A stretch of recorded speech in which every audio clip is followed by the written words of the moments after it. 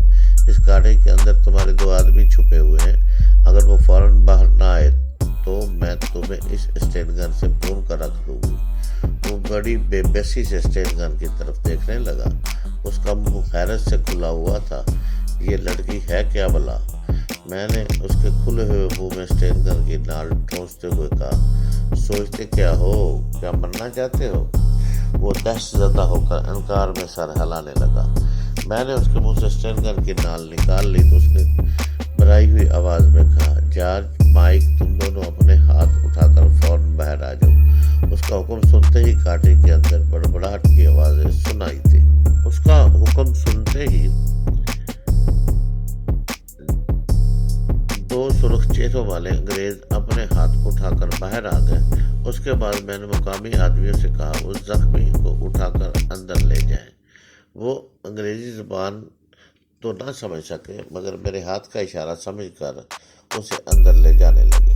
میں نے آگے بڑھ کر جارج اور مائک کی تلاشی لی اور ایک جیب سے چاقو اور دوسرے کی جیب سے چھوٹا سا پستول نکال کر اپنے قبضے میں لیتے ہوئے کہا، تم دونوں یہاں کھڑے رہو، اگر کوئی چلاکی دکھانے کی کوشش کی تو ہم تمہارے باس کو ختم کر دیں گے۔ ان میں سے ایک نے کہا، وہ بہت زخمی ہے، ہمیں مرہم پٹی کرنے دو، صبر کرو، ابھی ہم تمہیں اندر بلائیں گے۔ میں نے وہیں چھوڑ کر گاڑی کے اندر چلا گیا۔ سونیا ان دونوں کے اسٹین گن کی زد میں لیے انہیں کھڑی تھی۔ اندر وہ چاروں مقامی باشندے اپنے زخمی صاحب کو اسٹریچر سے اٹھا کر پلنگ پر ڈال رہے تھے۔ ان کے پاس ہتھیار نہیں تھے، شاید ان کے انگریز آقا انہیں صرف غلام بنائے رکھنے کے لیے نہتا رکھتے تھے۔ میں نے ان میں سے ایک کو مخاطب کیا اور اشاروں کی زبان میں سمجھایا کہ وہاں کوئی دوسرا لیمپ ہو تو اسے روشن کیا جائے۔